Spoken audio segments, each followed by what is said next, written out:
मेरे प्यारे बच्चों, बहुत सारा प्यार।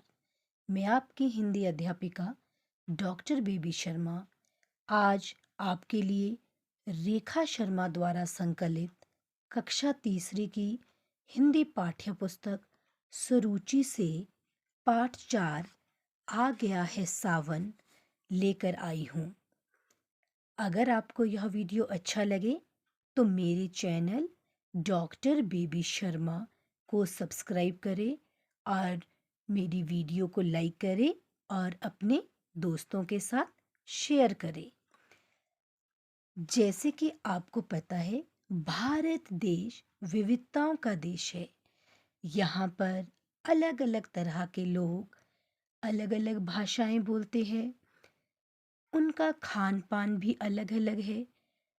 उनका पहनावा वेशभूषा अलग अलग है, परंतु फिर भी सबके सब लोग आपस में प्रेम प्यार से रहते हैं। विविधताओं में भी उनका प्रेम प्यार हमें दिखाई देता है। और जो हमारा पाठ आ गया है सावन, सावन से हमें ऋतु का ज्ञात होता है कि यह वर्षा ऋतु के बारे में बात की गई है। तो बच्चों, पाठ शुरू करने से पहले हम भारत देश में पाए जाने वाली विभिन्न ऋतुओं के बारे में जानते हैं। हमारे देश में 6 ऋतुएं पाई जाती है, जिसमें सबसे पहली बसंत ऋतु है, जिसे हम अंग्रेजी में स्प्रिंग सीजन भी कहते हैं। मार्च से अप्रैल महीने के बीच में, अर्थात चैत्र और बैसाख में यह ऋतु आती है। अगली ऋतु हमारे पास है ग्रीष्म ऋतु, जिसे हम समर सीजन भी कहते हैं। अप्रैल से जून महीना, अर्थात ज्येष्ठ और आषाढ़ महीने में यह ऋतु आती है, जिसमें बहुत ज़्यादा गर्मी, जैसे ग्रीष्म से ही हमें पता चल रहा है कि यह गर्मी की ऋतु है। तत्पश्चात तीसरी ऋतु हमारे पास वर्षा ऋतु आती है, जिसे हम रेनी सीजन कहते हैं। यह जून माह से शुरू होकर के अगस्त तक चलती है, अर्थात आषाढ़ और सावन के महीने में यह ऋतु आती है। तत्पश्चात हमारे पास चौथी शरद ऋतु है, जिसे हम ऑटम सीजन भी कहते हैं। अगस्त से अक्टूबर के महीने में, अर्थात भाद्र और अश्विन मास में यह ऋतु पाई जाती है। पांचवी ऋतु हमारे पास है हेमंत ऋतु, जिसे हम प्री विंटर सीजन भी कहते हैं। कार्तिक से पौष महीने, अक्टूबर से दिसंबर के महीने में यह ऋतु आती है। और अंतिम और छठी ऋतु हमारे पास है शीत ऋतु, जिसे हम विंटर सीजन कहते हैं, जो दिसंबर से फरवरी के महीने में, अर्थात माघ और फागुन के महीने में यह ऋतु आती है। इस तरह से 6 ऋतुएं हमारे पास है। एक बार हम दोबारा रिपीट करते हैं। बसंत ऋतु, ग्रीष्म ऋतु, वर्षा ऋतु, शरद ऋतु, हेमंत ऋतु और शीत ऋतु। ये 6 अलग अलग ऋतुएं हमारे देश में पाई जाती है। और हमारा पाठ आ गया है सावन। यह कौन सी ऋतु के बारे में बताया गया है? वर्षा। जैसे ही हम सावन की बात करते हैं, सावन के महीने की बात होती है, तो हमारे दिमाग में एक समय झलक वर्षा ऋतु की आती है। वो रिमझिम बारिश हमें याद आती है। और आपको पता है, इससे पहले, वर्षा ऋतु से पहले ग्रीष्म ऋतु रहती है, जिसमें बहुत ज़्यादा गर्मी रहती है। और किसान, हमारी ज़मीन, हमारी धरती, सब लोग उस गर्मी से हताश हुए होते हैं। और उस गर्मी से राहत दिलाने वाली यह वर्षा ऋतु आती है, जो किसानों के लिए हितकारी होती है। बच्चों, आपको पता है, हमारा भारत देश, इसके कम से कम 70% लोग खेती करते हैं। तो हमारी ऋतु किसानों के लिए, वर्षा ऋतु किसानों के लिए बहुत लाभदायक मानी जाती है। इसमें गर्मी से लोगों को छुटकारा मिलता है, उनको राहत मिलती है, क्योंकि पानी के बिना ग्रीष्म ऋतु में बहुत ज़्यादा संघर्ष उन लोगों ने किया होता है और जब बारिश आती है, धरती पर रहने वाला हर जीव वर्षा ऋतु में बहुत खुश होता है, प्रकृति के इस परिवर्तन का वह आनंद लेता है। Now we will start our chapter number 4। आ गया है सावन। अब हम इस सावन के बारे में पढ़ेंगे, जिसमें हम देखेंगे कि हमारे कवि दामोदर अग्रवाल जी ने सावन को कितनी खूबसूरती से यहाँ बयान किया है। सावन आने पर हमारी प्रकृति में किस किस तरह के चेंजेस आते हैं, किस किस तरह के परिवर्तन आते हैं, वो हमें यहाँ बताए गए हैं। खोल दिए है धरती ने क्यों अपने हरे गलीचे, थाल सजाकर खड़े हो गए क्यों ये बाग बगीचे। अब देखो बच्चों, यहाँ किस चीज की बात की गई है कि जो ये धरती माँ है, ग्रीष्म ऋतु में यह बहुत गर्मी के कारण कैसी थी, सिकुड़ी हुई पड़ी हुई थी। बहुत गर्मी, ग्रीष्म ऋतु से बहुत गर्मी हुई थी, जिस कारण से यह बेचैन हुई हुई थी। परंतु जैसे ही सावन आया तो धरती ने जैसे हरे भरे बाग इसके बाद हो गए हैं, हरियाली चारों तरफ ग्रीष्म ऋतु में फैली हुई, सॉरी, सावन में फैली हुई है। तो ऐसा लग रहा है मानो यहाँ धरती ने अपने हरे गलीचे बिछा दिए हो, थाल सजाकर खड़े हो गए हैं क्यों ये बाग बगीचे। अब आपको पता है जब बारिश बहुत तेज होती है तो वह बारिश हमारे बाग बगीचों में इकट्ठी हो जाती है। जब भी हम घर के बाहर अपने आंगन में देखते हैं, अपने बाग बगीचों में देखते हैं, तो वहाँ क्या लगता है कि एक तालाब की तरह वह बाग बगीचे भर गए हैं। ऐसा लग रहा है मानो थाली, जैसे हम पूजा का थाल सजाते हैं, वैसे ही इस सावन के आने पर धरती माँ ने भी एक थाल, इसके स्वागत के लिए एक थाल सजा दिया हो। किसके रूप में? वो जो पानी वहाँ इकट्ठा हुआ है वो थाली की तरह लग रहा है कि मानो सावन के स्वागत में इस धरती ने वो थाल सजा दिया हो। Now next paragraph. नाच रही क्यों बिजली, बादल बजा रहे क्यों बाजा, जंगल जंगल खिला खिला क्यों, मौसम ताजा ताजा।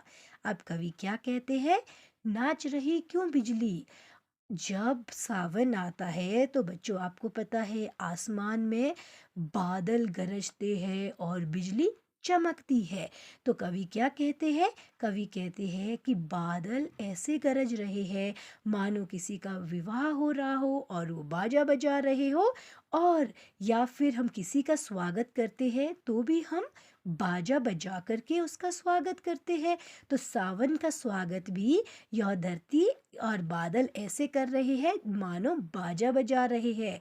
नाच रही क्यों बिजली, जैसे हम किसी के स्वागत में खुशी से झूम उठते हैं, नाच उठते हैं, सावन के आने पर बिजली भी उसी तरह से बीच बीच में चमक करके, बादलों के बीच में चमक करके ऐसे लग रही है मानो वो नाच दिखा रही हो। जंगल जंगल खिला खिला क्यों, मौसम ताजा ताजा। अब क्या हो गया है, पूरे का पूरा जंगल जो है उसमें भी तेज बारिश आ रही है और वहाँ का मौसम भी ऐसा लग रहा है मानो वो जंगल बिल्कुल तरोताजा हो गया है इस बारिश के पानी आने पर। Now next paragraph. नदियाँ किसके लिए जा रही लेकर दूध कटोरे, बोल रही है क्यों कोयलिया, नाच रहे क्यों मोरे। अब देखो बच्चों, जब बहुत ज़्यादा वर्षा आती है तो आपको पता है नदी नाले उफान में आ जाते हैं। अब जिन जिन बच्चों ने नदी का तेज बहाव देखा है उन्हें पता है कि जब नदी तेज बहाव में आती है तो कैसे लगती है। नदी का पानी जो हमें बिना रंग का दिखाई देता है, वो इतना उफान में आने के बाद उसमें झाग उगती है और झाग वो ऐसे लगती है जैसे वह दूध भरा हुआ हो। और नदियाँ, अब क्या कहते हैं कवि कि नदियाँ ऐसे बह रही है मानो वो किसी के लिए दूध से भरा हुआ कटोरा लेकर जा रही है। सावन का स्वागत वो दूध वो जो बारिश आ रही है वो ऐसे लग रही है जैसे वो दूध का भरा हुआ कटोरा है। नदियाँ जब बहती है तो अपने तेज उफान के समय में ऐसी लग रही है जैसे वहाँ दूध की नदियाँ बह रही हो। बोल रही है क्यों कोयलिया। और वर्षा ऋतु में सबसे ज्यादा अगर पक्षी खुश होते हैं तो वो कोयल और मोर है। दोनों के दोनों पक्षी अपने मधुर स्वर में गीत गा रहे हैं। किसके स्वागत में गा रहे हैं? सावन के आने के स्वागत में दोनों के दोनों पक्षी गीत गा रहे हैं। कोना कोना साफ कर रही है क्यों मस्त हवाएं, और नहाकर खड़ी हो गई है क्यों सभी दिशाएं।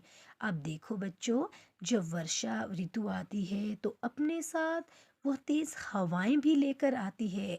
जैसे हम साफ सफाई करते हैं तो हम अपना जब साफ सफाई करते हैं तो हमारा घर का हर कोना साफ सुथरा दिखता है। उसी तरह से जब बारिश आती है, बारिश के बाद भी हर तरफ हमें अपनी तेज हवाएं वर्षा ऋतु चलाती है तो ऐसा लगता है मानो वो इस धरती को साफ कर रही हो। जितनी गंदगी इसमें आई थी, आपको पता है कि हमारा देश भारत, यहाँ के हर व्यक्ति कहीं ना कहीं अपना कूड़ा फेंकते हैं। जब हम कूड़ा फेंकते हैं बाहर तो क्या होता है, वो जब बारिश आती है नदी नाले अपना सारे का सारा वो कूड़ा जो गंदगी हमने फैलाई होती है वो उसको भी साफ करके ले जाती है। और अब जैसे ही साफ करके ले जाती है उसके बाद का जो दृश्य है वो कैसा लगता है। जब आप सुबह उठकर अपना मुंह शीशे में देखते हैं तो आपको कैसा लगता है? आप बिना नहाए धोए अपने आप को कैसे दिखाई देते हैं शीशे में? आपको पता चलता है कि हम अभी बहुत गंदे दिखाई दे रहे हैं, बहुत खूबसूरत नहीं है। परंतु जब हम नहाकर अपने आपको शीशे में देखते हैं तो आपको अपनी खूबसूरती उसमें दिखाई देती है।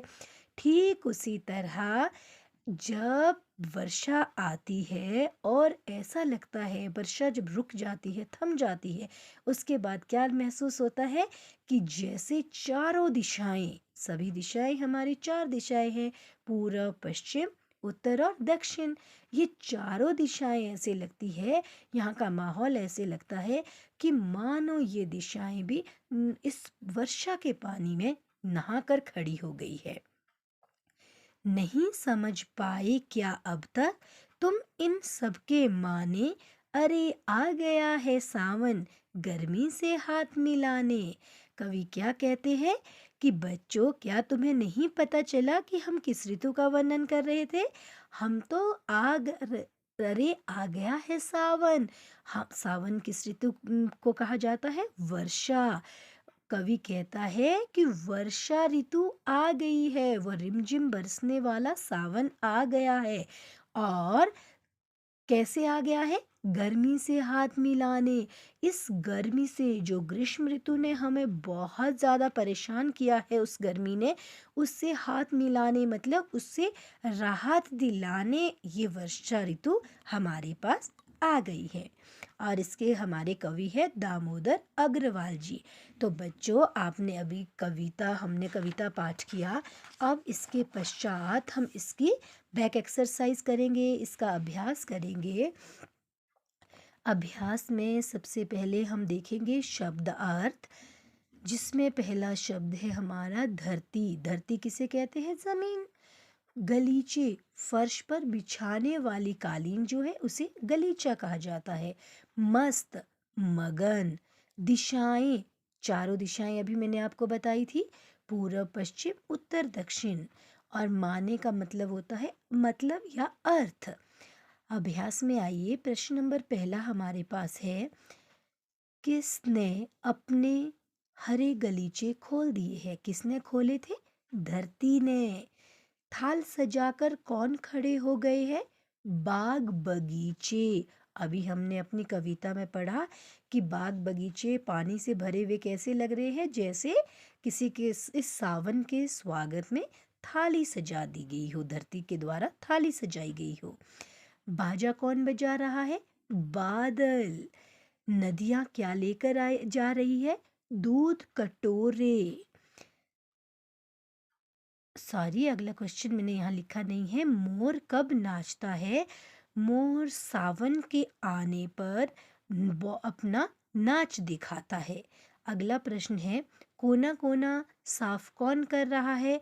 मस्त हवाएं कोना कोना साफ कर रही है।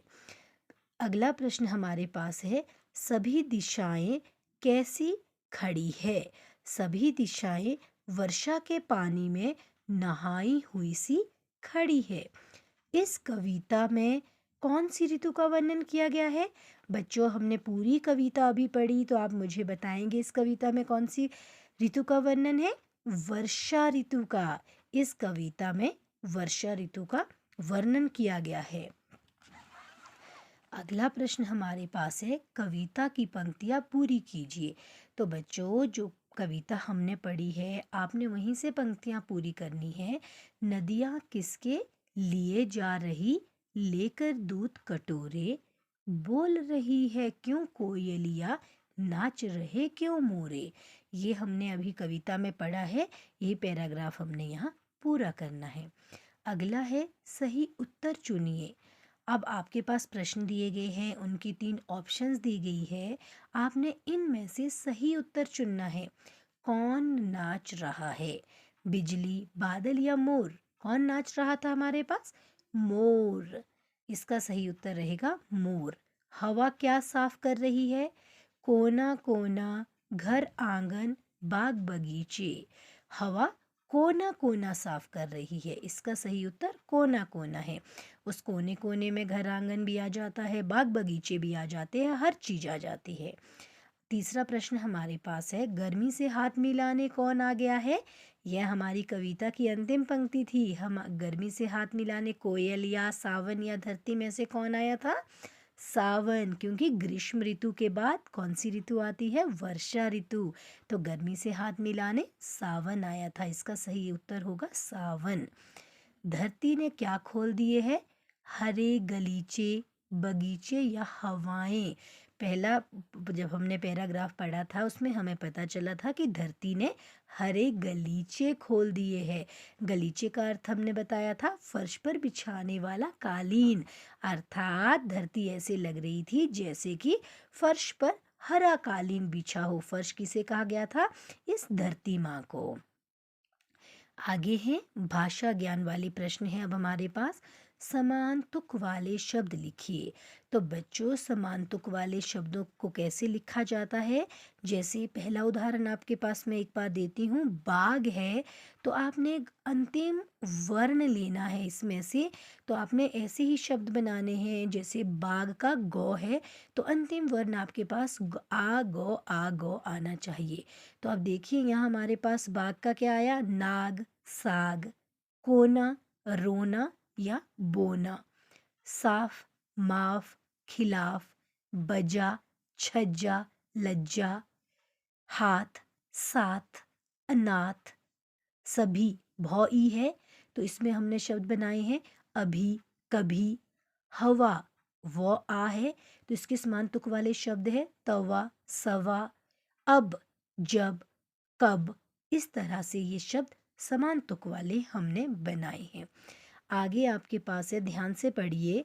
ज और ज और फ और फ के बोलने में अंतर होता है और ज और फ के नीचे बिंदु लगता है तो इसे नुक्ता कहते हैं।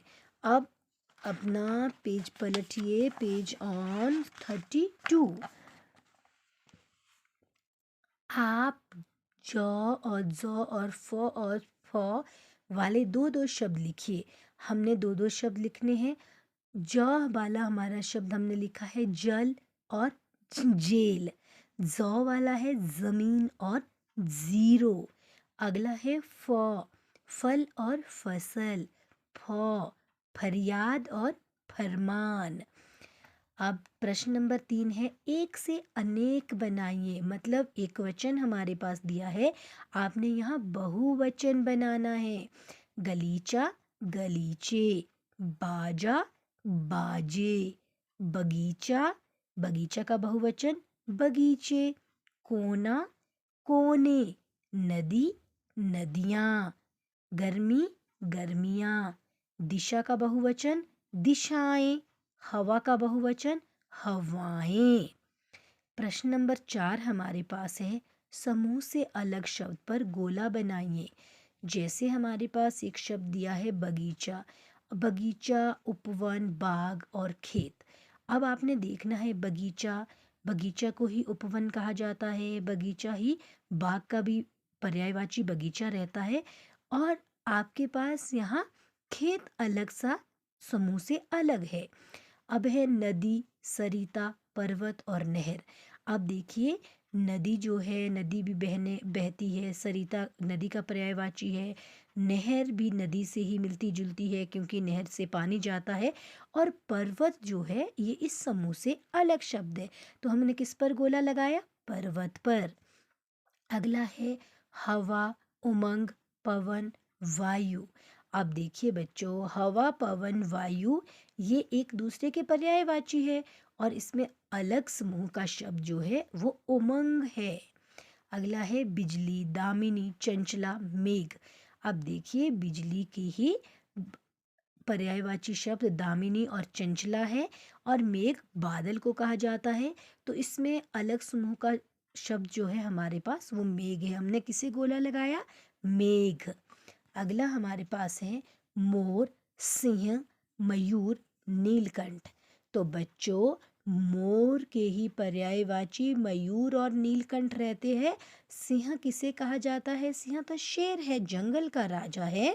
तो इसमें हमारे समूह से अलग शब्द जो है वो सिंह है। आप सिंह पर गोला लगाएंगे। अगला हमारे पास वर्ण विच्छेद कीजिए। धरती, ध जमा अ जमा र जमा अ जमा त जमा बड़ी ई। अब आपने ऐसे ही हर शब्द का वर्ण विच्छेद करना है। ब, आ, ग। अब आप देखिए, ब प्लस आ की मात्रा ऑलरेडी लगी है इसमें, प्लस गौ। अब जो हमारे पास गौ है, गौ कैसे पूरा होता है? हलंत इसमें लगता है अगर गौ आधा हो, और जब पूरा होता है तो इसके साथ अ जुड़ा होता है, अ स्वर इसमें जुड़ता है, तभी यह व्यंजन पूरा माना जाता है। तो हमारे पास बाघ का वर्ण विच्छेद कैसे रहेगा? ब जमा आ जमा गौ जमा अ। आगे है बिजली, ब जमा छोटी ई जमा ज जमा अ जमा ल जमा बड़ी ई। तो बच्चों, आपने एक बात का ध्यान रखनी है कि आपने जब भी आप इसमें व्यंजन वर्ण लिखेंगे, व्यंजन में आपने हलंत लगाना है। ये जो नीचे को लगी हुई लाइन है हर व्यंजन के साथ, इसे हम हलंत कहते हैं। इसका मतलब है आपका यह व्यंजन आधा है। अगर इसमें स्वर जुड़ता है तभी आपका व्यंजन पूर्ण होता है। आगे है बादल, ब जमा आ जमा द जमा अ जमा ल जमा अ, बादल। फिर हमारा अगला शब्द है मोर। म में किसकी मात्रा है? म जमा ओ की मात्रा है, जमा र जमा अ। आगे है जंगल। अब देखिए, आप जंगल, जंगल का जब हम वर्ण विच्छेद करते हैं दो तरह से हम इसे कर सकते हैं। ज प्लस अ प्लस अंग प्लस गौ प्लस अ प्लस ल प्लस अ। और इसे ऐसे भी कर सकते हैं, ज प्लस अंग प्लस गौ प्लस अ प्लस ल प्लस अ। ये है हमारा वर्ण विच्छेद। तो बच्चों, ये हमने कंप्लीट किया। अब हम आगे आएंगे पेज नंबर 33 पर। यहाँ पर हमारे पास एक खूबसूरत सा चित्र दिया गया है और हमने वो चित्र बहुत ध्यान से देखना है। अब आप इस चित्र को देखेंगे और नीचे दिए गए प्रश्नों के उत्तर देंगे। अब जैसे ही आपने ये चित्र देखा, यहाँ पर कुछ लोग चल रहे हैं, कुछ बच्चे खेल रहे हैं, ऊपर से बादल हमें दिखाई दे रहे हैं, एक और लोगों ने छाता यहाँ लिया है, छाता ओढ़े लोग हैं और बारिश की टप टप बरसती बूंदे हैं। बहुत सुंदर सा दृश्य है। आपको देखते ही पता चल गया होगा ये कौन से महीने का दृश्य है, ये किस मौसम का चित्र है। पहला प्रश्न भी हमारे पास यही है, यह किस मौसम का चित्र है? यह सावन या वर्षा ऋतु के मौसम का चित्र है। ख है हमारे पास, लोगों ने छाता क्यों लगाया है? अब बच्चों बताओ, हम छाता क्यों लेते हैं? बारिश से बचने के लिए हम छाते का प्रयोग करते हैं। तो लोगों ने बारिश से बचने के लिए छाता लगाया है। अगला प्रश्न है, बच्चे क्या कर रहे हैं? अब देखो बच्चों, दो बच्चे यहाँ खेल रहे, एक लड़का है एक लड़की है, वो क्या कर रहे हैं? आप भी तो ऐसे जब बारिश होती है, कहीं पानी इकट्ठा होता है, आप भी तो कागज़ की नाव बनाते हैं, आप भी तो ऐसे खेलते हैं, बारिश का मज़ा आप भी लेते हैं। तो बच्चे क्या कर रहे हैं? बच्चे पानी में नाव चला रहे हैं। और नाव किसकी बनी है? अब इतनी छोटी सी नाव बनी है, लकड़ी की तो नहीं बनी है। हम भी चलाते हैं, आप भी चलाते हैं। वो किस चीज़ की बनी होती है? कागज़ की बनी होती है। और इनकी नाव भी किसकी बनी है? कागज़ की। नाव कागज़ की बनी है। तो बच्चों, यह था आपका पाठ 4, आ गया है सावन। आपको पाठ कैसा लगा? अगर आपको पाठ अच्छा लगा हो और आप चाहते हो कि इसी तरह से हम अगला पाठ भी आप मेरे साथ पढ़ें, तो आप मेरी चैनल डॉक्टर बेबी शर्मा को सब्सक्राइब करें, और ताकि आपको अगली जो मैं वीडियो डालूं उसकी नोटिफिकेशन जल्दी से जल्दी मिल जाए। अगर आपको मेरा पढ़ाना अच्छा लगा हो तो आप मेरी वीडियो को लाइक करें, शेयर करें। धन्यवाद।